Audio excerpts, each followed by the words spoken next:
Extrêmement intéressante. Madame Nietzsche, représentante de la Charte des langues minoritaires au Conseil de l'Europe.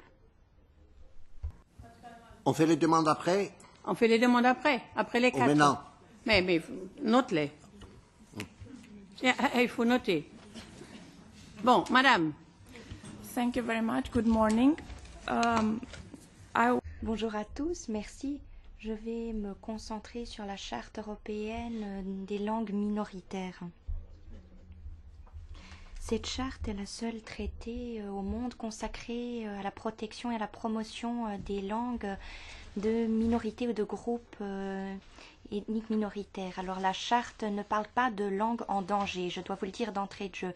Quoi qu'il en soit, dans son préambule, le traité fait mention des langues minoritaires existantes en Europe, certaines d'entre elles étant menacées d'extinction.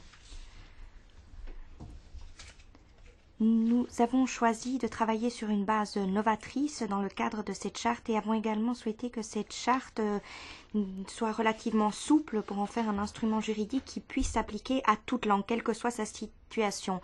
Les langues régionales ou minoritaires sont définies comme des langues généralement utilisées sur un territoire donné par des ressortissants nationaux de cet État, qui représente un groupe numériquement plus petit que le reste de la population nationale.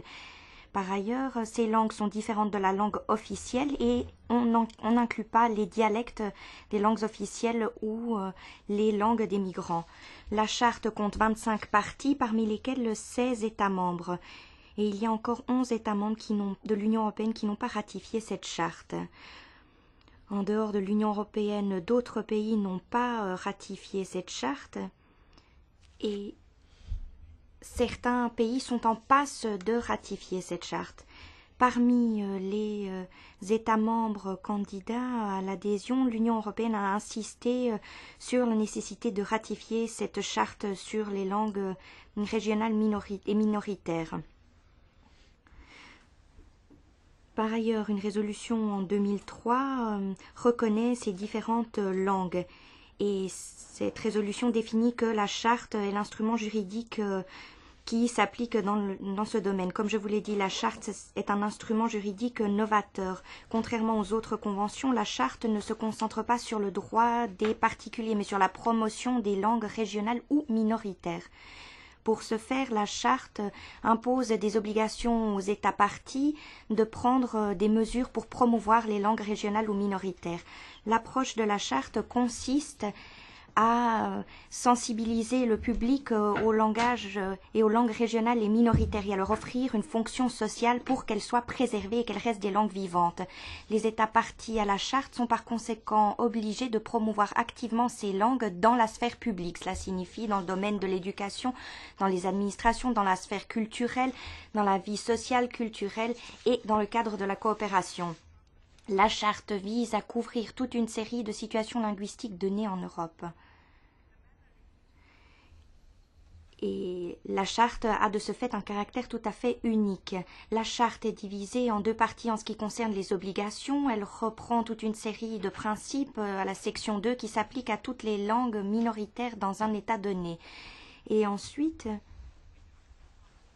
dans la partie 3, il y a une série d'obligations très concrètes que l'État choisit. Donc d'une part, l'État sélectionne les langues auxquelles il souhaite appliquer ces mesures et l'État choisit pour chaque langue idéalement les mesures qu'il souhaite transposer. Ces mesures que l'on retrouve à la partie 3 de la charte vont par exemple de de l'enseignement dans la langue minoritaire en plus de la langue officielle à une simple promotion. Ou alors on peut également prévoir la diffusion de programmes télévisés dans cette langue minoritaire, en plus de la langue officielle. En ce qui concerne l'utilisation de la langue minoritaire dans l'administration, eh bien ça c'est également une mesure qui peut être appliquée. Voilà pourquoi je vous disais que cette charte est flexible et qu'elle s'adapte à tous les contextes et situations linguistiques. La protection de la charte est sous-tendue par un mécanisme de suivi. Il y a également un comité d'experts indépendants qui s'assure que la charte est bien appliquée dans tous les États membres. Et ce comité fait également des recommandations. Sur la base du travail des comités d'experts, le comité des ministres du Conseil de l'Europe fait également des recommandations à l'adresse des États membres. À ce stade, la charte couvre 84 langues et est utilisée par 206 groupes minoritaires ou régionaux. Parmi ces langues, il y a des langues qui jouissent d'une position plus forte et d'autres langues qui sont peu utilisées. Par exemple, le catalan, le chypriote sont des langues qui sont couvertes par la langue. En Slovaquie, le hongrois est couvert au titre de la charte. Et ensuite, vous avez le croate, le bulgare, le polonais qui est également couvert par la charte, mais de manière moins forte. Et donc, on promeut simplement la langue, mais on n'enseigne pas dans cette langue. Le yiddish est également promu en Slovaquie. Et nous demandons que le yiddish soit promu et que l'on promeuve également l'enseignement de cette langue. La Finlande couvre le suédois comme langue officielle le moins utilisée, mais couvre également le carélien et le sami. Et dans le sami, on couvre les 3 langues, le sami du Nord, le skolt sami et l'inari sami, et ces 2 dernières langues ne comptent qu'une centaine de locutaires. L'Allemagne protège également toute une série de langues, le sorbe notamment.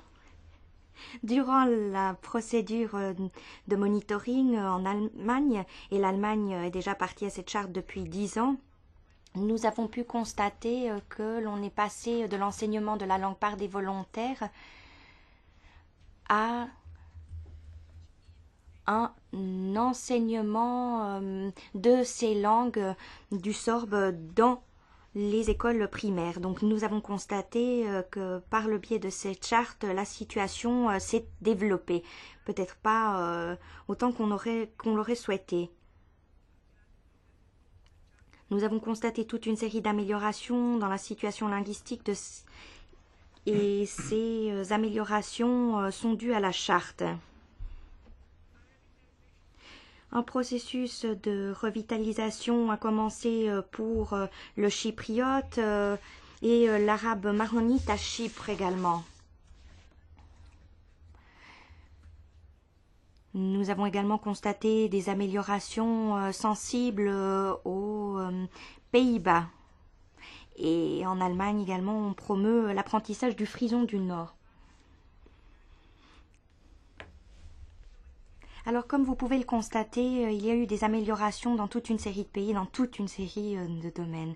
Alors, ce petit aperçu vous montre bien que la charte est un instrument tout à fait approprié pour promouvoir et protéger toutes les langues, quelles qu'elles soient. Merci beaucoup. Vielen Dank. Merci infiniment. Voilà qui nous prouve à quel point nous sommes à nouveau dans cette situation de dilemme entre les langues minoritaires et les langues en danger. Eh bien, il faut y porter une distinction. Je vous le rappelle, je vous l'avais dit au départ. Ceci étant dit, je suis heureux qu'existe cette charte qui veille à ce que des langues qui sont chez elles dans un pays mais qui en fait relèvent d'une autre nation soient également protégées parce que parfois elles soient protégées. Dans les États des Balkans, nous essayons bien entendu également de veiller à ce que cette charte soit acceptée. Un bon exemple à cet égard, en Serbie. En Voïvodine, particulièrement, au Parlement, il y avait une traduction en 6 langues. Et maintenant, en Macédoine, où l'albanais n'était jamais traduit, maintenant l'albanais est une langue officielle au Parlement de Macédoine. Donc voilà des exemples de mise en œuvre de cette charte dans le cadre de l'Union européenne ou sur le territoire européen et qui promeut notre diversité culturelle. Donc, encore une fois, j'attire votre attention sur le fait que ce sont des langues minoritaires et non pas menacées de disparition ou en danger. Donc, encore une fois, soyez extrêmement vigilants, opérez cette distinction et dans vos textes, surtout, veillez à opérer